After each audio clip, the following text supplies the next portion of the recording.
Woo! Found it. You can also use a golf ball.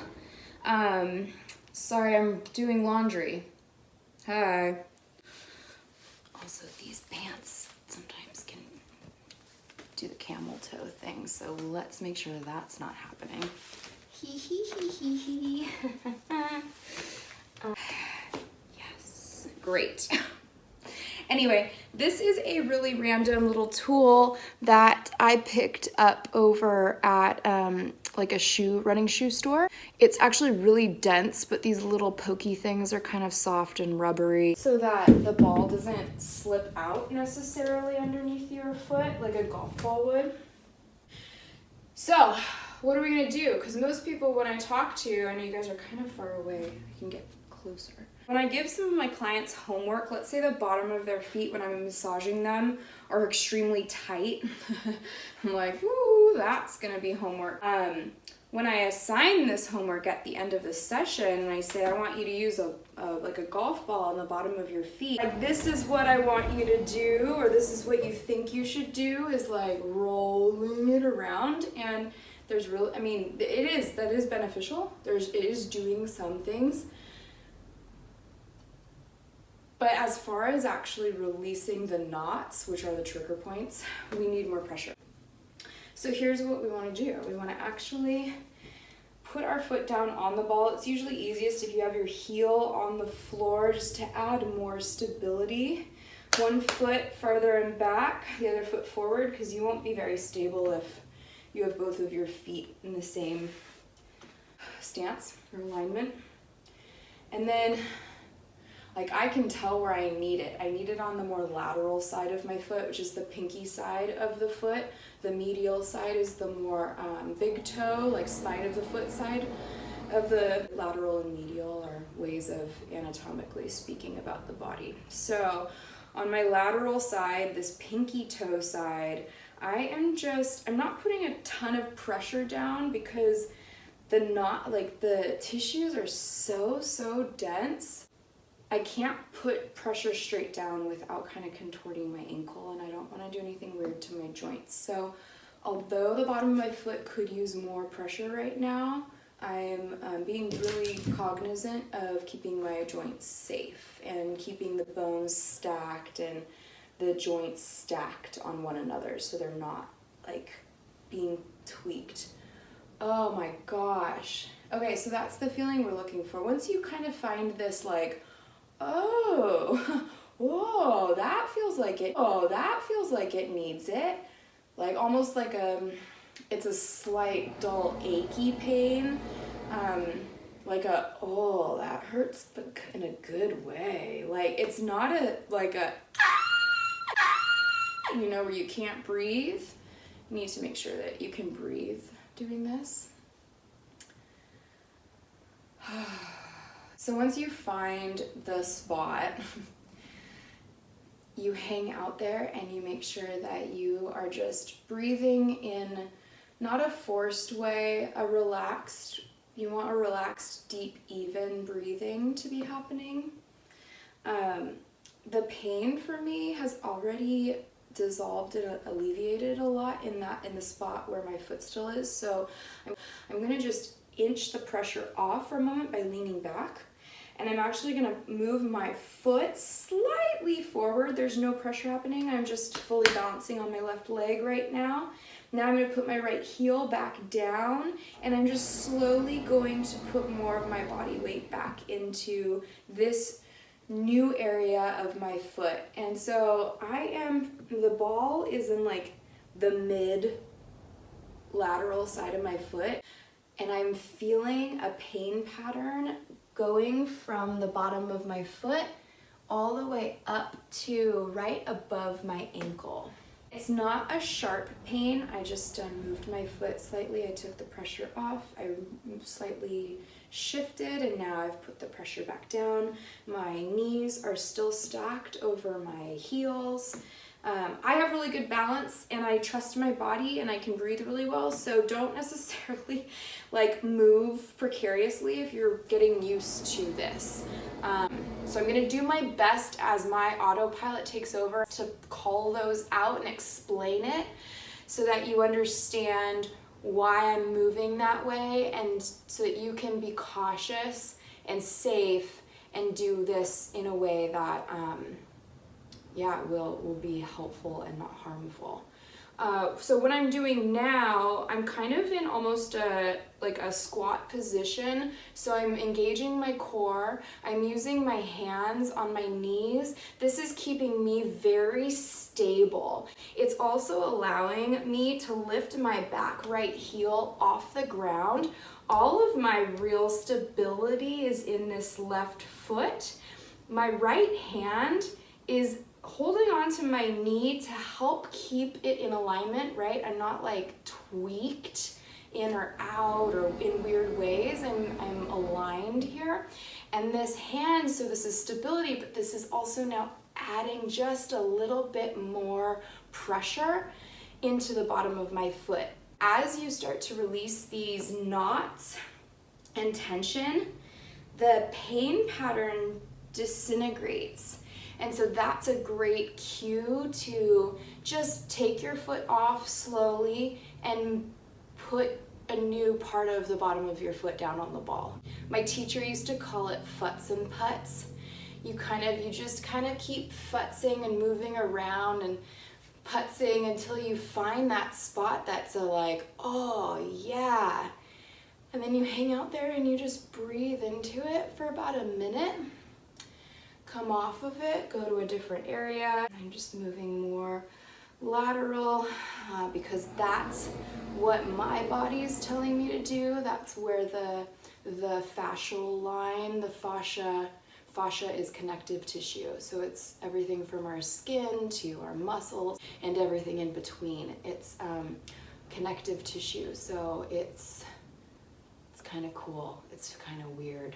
Lymphatic fluid runs through the fascia, and the lymph helps to recycle toxins away.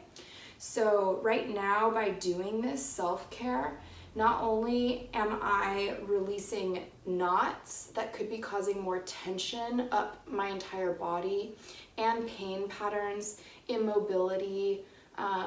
Usually when those things happen, we get a little bit fearful or worried, right? We want to avoid all of that. So that's why I'm here. That's why I'm doing this.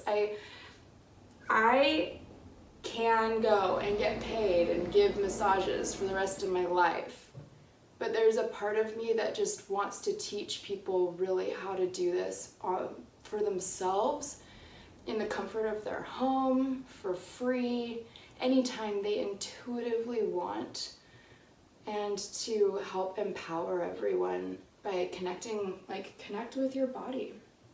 That's what pain is asking. Pain says, hi, please give me some attention. And we're kind of taught in our society that pain is a bad thing. We need to get rid of it. We need to, most people go ahead and just silence it with pain relievers or with just ignoring it. And that leads to worse problems down the line. So I'm just, again, I'm keeping a bend in my knees. I'm keeping my core engaged, and I am bent over right now just because, although I'm keeping my spine fairly straight, the bending over is helping me to keep a safe bend in my knees, so I have some, it's just a more stable stance, really. And me bending forward like this is helping to add just a little bit more pressure in, because I'm getting deeper and deeper and releasing more of these fascial lines and knots. And so my body's like, okay, good, you warmed up that's released. Now we can get into a deeper layer of fascia or the muscle. Fun fact, muscles take 60 to 90 seconds to stretch or release. If you're stretching part of your body, the muscle only takes 60 to 90 seconds to release. However, the spindle cells, which are the cells in our fascia and connective tissue, So all these other layers kind of surrounding our musculature, they take at least 2.5 minutes to release.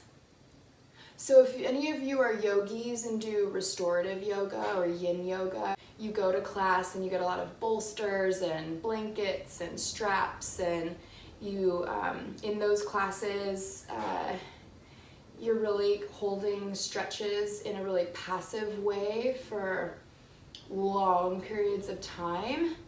And you might start noticing that when you're in one of those poses, after about 2 minutes of being there, you feel like it's not your muscle, but it could be mistaken as muscle, just actually starting to like unwind and release and lengthen again.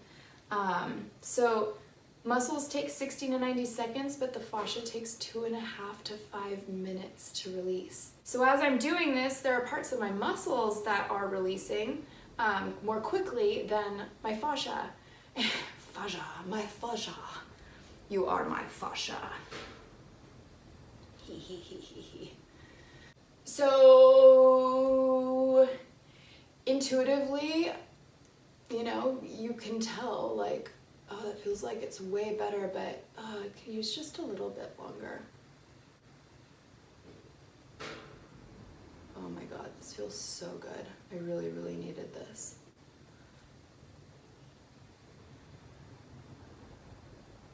And then whenever you're doing one side of the body, always make sure to do the opposite side of the body as well, just to help even it out. Oh wow, I'm really getting into the belly of this knot now.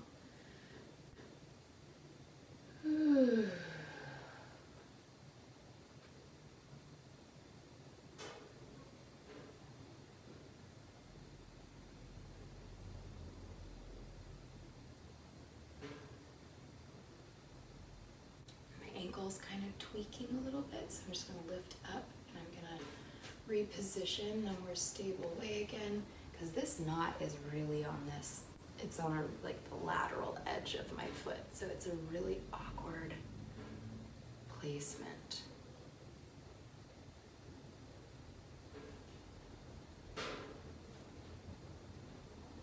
If you have a partner, you could always just lay down on the couch and have them massage your feet.